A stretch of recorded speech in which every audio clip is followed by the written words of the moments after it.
I'm John Hampson, a GP at Greenmount Medical Centre in Bury. We've now been using EPS Release 2 for about 6 months.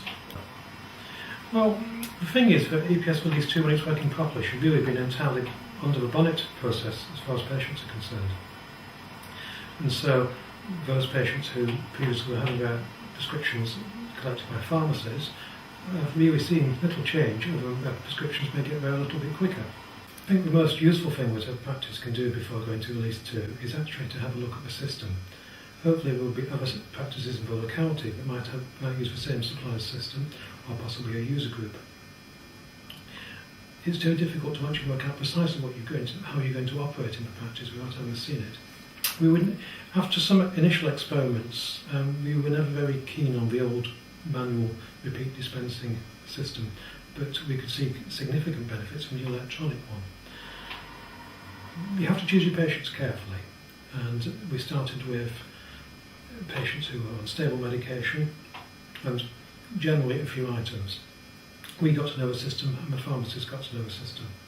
It really makes little difference to the patient. They still have the relationship with the pharmacist and they have the relationship with us.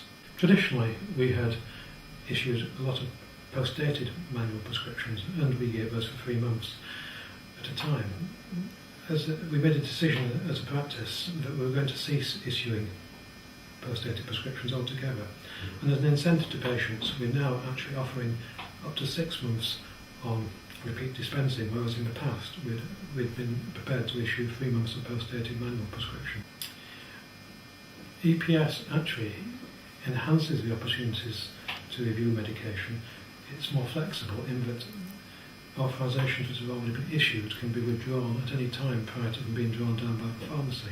This means that, for instance, if the patient has been given a repeat dispensing batch and it changes, or there's a clinical reason to discontinue that, it's a very simple process to stop it forthwith.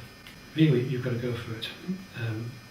It does involve a significant process change, but there are significant benefits to be gained. We are now issuing almost half of our prescriptions electronically, and we want as soon as possible to get to a position where the electronic route is the default process through which prescriptions are issued. That will give us a maximum efficiency gains as a business.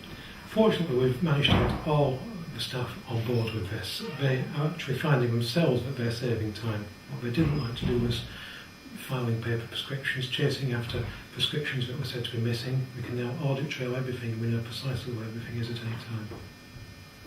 The key to our success in implementing the system has been our close relationship with our community pharmacy colleagues. Traditionally, we hadn't spoken to them frequently, but we've had a number of meetings with them, and we've come to understand each other's processes a lot better.